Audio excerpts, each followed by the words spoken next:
Welcome back to another video. I don't know what to do for this one.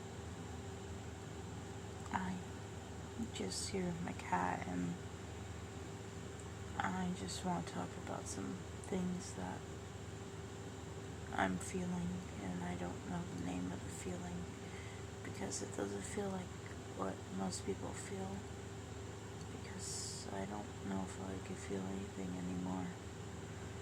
Okay, so first things first, I don't like there's hardly anything in the freezer except for a few things. I don't like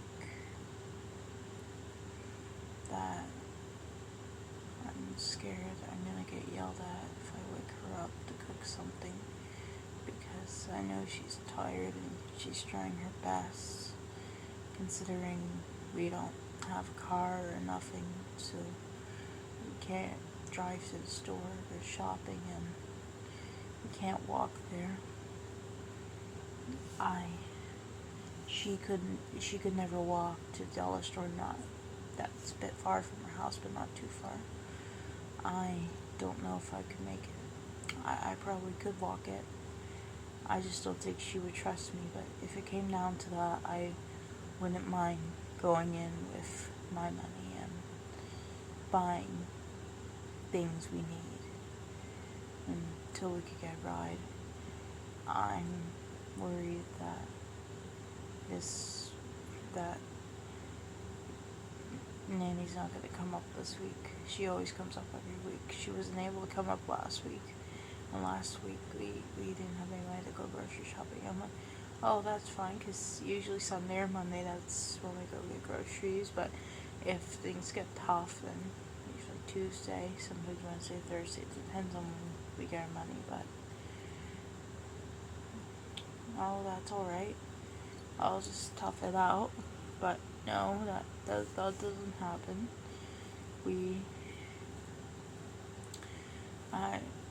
I try to keep myself busy. I find ways to distract myself. I pop into RP. I go look at stuff on TikTok. Get sucked into doom scrolling. Pass the time. Stay up super late. Sleep in super late. Because you can't be hungry if you're tired, and you can't get in trouble if you're tired. I don't know why. Like, I've been yelled at before when I was younger. It's not scary. It's not. I still don't like it. It's just because something happened to me when I was younger doesn't mean I won't forget it. Many things I'm going to describe a few things that happened to me when I was younger that aren't major, but I still think a lot about. Okay, so when I was little, it was one of my birthdays, I don't remember what. We were at Dairy Queen, and I don't know why, but I spilled my soda, or pop, or whatever you guys call it, on the table, and it made a huge mess, and I was upset, embarrassed by it, even though it was an accident. Instead of being told it's okay, it was an accident, I was called stupid, idiot, moron. And yeah, it was true. It's all true that happened. I mean, I was probably around your age, Jerry, when it happened. Well, not exactly your age, but like younger than that. Probably like 8 or 9. More like 7 or 8. Then when I was 13, we went to one of my favorite restaurants. It's not in town, but it's like a Circle K pit stop place. I don't know. I like it because there's a fox in the front. I had my water, and I was trying to get my water after it was filled up with their water, because that's what we do. If you don't drink your water in our stolen water, that's usually what we do, because we always all get water, and then we usually get like a second trip of pop because water's free. And it spilled, and automatically I apologized and said sorry, expecting to be called a dumbass. I feel stupid, but the waiter was there, and my mom's like, hey, it's okay, relax, it was an accident. And after the waiter left, I was like, so you're not mad? You're not gonna call me stupid? You're not gonna call me an idiot? She's like, what? No, that was basically Nate's fault. It's fine, calm down. Like, relax, it's okay. And that made me confused for many different reasons, but I still don't understand it. Maybe now she sees what happened and how stuff that happened when I was younger still affects me. Another thing that happened when I was younger, that, I don't know, affected me. It was multiple things. Is that back when I was actually around your age, Cherry, so like 10, 11, 12, between those 3 years, like 10 or 11, stuff was really getting bad because of your treatment, and everything was basically hell. The house was a mess, everything was terrible. There was so much done because I could hardly do anything, and she couldn't do anything. One of the main things she'd use against me, because she knew I didn't like talking about it, is what would happen if I died? What would you do then? That was a big thing she used back then. I never liked it. I hated that. I really hated that because I don't like thinking about that. And back then I was so alone. I basically had no friends. And it was around that time I realized nobody liked me. I was weird and I was completely alone. No one should learn that. I know how to cook. I've always known since I was little. But around that time is when I had to cook stuff for myself. I never enjoyed it. That is why I stopped cooking. Because it became a bad memory. I enjoyed cooking. I used to. Because it was fun. But after that, it lost its funness. It became cook when you can't cook. When my mom physically could not get up and cook, I had to cook. I mean, yeah, it's something you gotta do. Sad as it is, it's life. A lot of people say, oh, you're growing up, that's just part of life. You gotta learn up, be dependent, be independent. But why am I still falling behind? Why do I still like childish things? Why do I do age regression? It's like, I do all these things because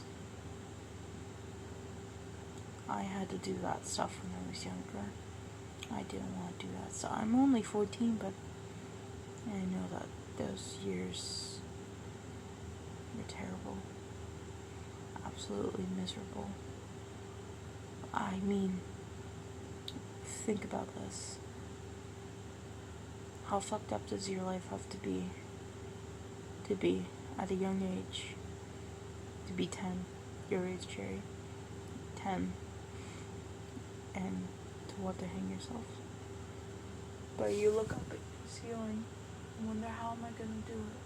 Where would I hang it? I can't hang it on my light. My light's round. What do you do then? And then you lose your best friend. Your best friend's a little cat.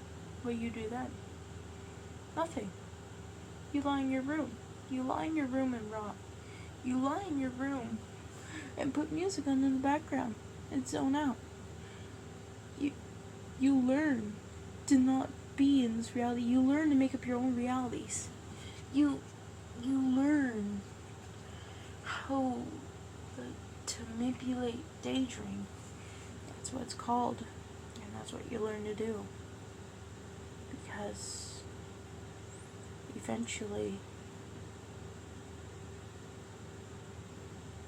everything becomes too much, and daydreaming only gets you so far. And when that happens, you lose it.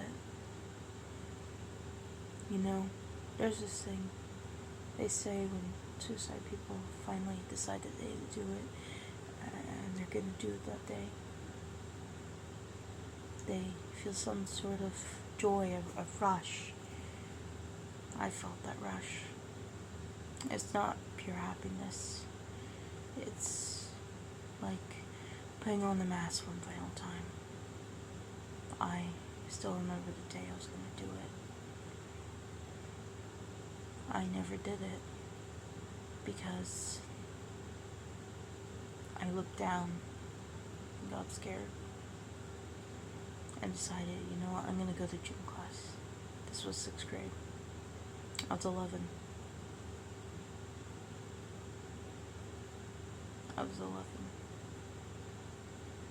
And I know I've told this story multiple times, but this is me going into it, going deep, revealing parts that I don't tell because I ran out of time or nobody understands. I describe how it was, but I don't describe the feeling, do I? I don't. Leaning over the edge, staring down. I stared down every single time. We went down to the gym every single time, every single day, every single damn time.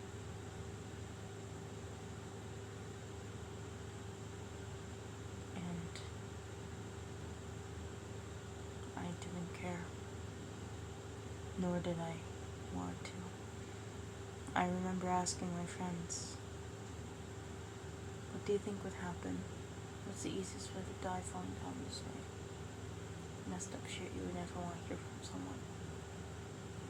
And I don't know if this is funny or not, but the only reason I didn't do it was because it's guys. And they were the same guys that used to fuck around and joke with me back then. I mean, they still do, but they toned it quite down a bit.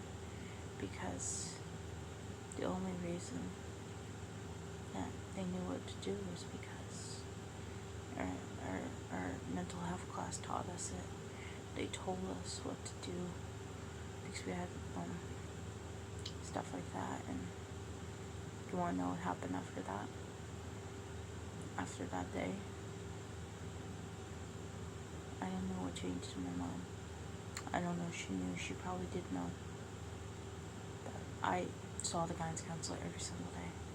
I mean, after that day, I didn't go to school.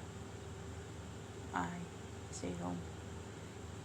It's a bit fuzzy up there, but because I don't remember exactly. I really need to try and remember.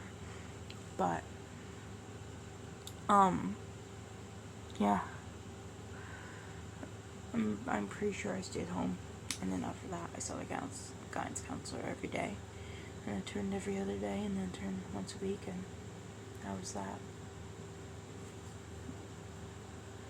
Because there were multiple things going on back then, but I mean, I've said this story multiple times. I don't do it for pity. I do it for awareness. I do it to tell. I've been through shit. I've been through hell. I was still technically a kid. And now that I'm in high school, I found I'd grown into a kid. I don't know how to do stuff. I like little kid things. I love Bluey. I love watching stuff for little kids, toddlers. I love Danny's World, and Danny's World, even though it's a horror game, it's something that kids like little kids like.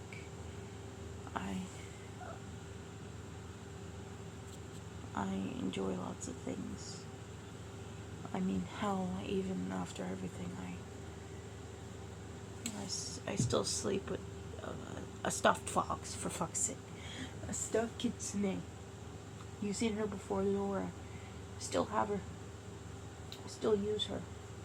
She's gone to hotels with me. She's gone everything. And I think I know why my mom won't make me get rid of any of my stuff I need at night for multiple reasons. One, I refuse to use a pillow because my blanket's on my pillow, and two, because she knows I've been through a lot. She knows I've never had easy, and let's make at least something easier.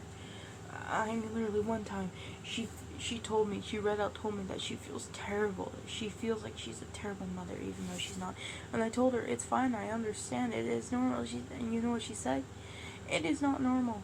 It is not normal one bit for you to have to do that. I am the one that has to do that. You do not need to do that. It is not normal for you at all. And she's right. No one my age would have to worry about that. And you know, I think that's why she refuses to let me make my own lunches, because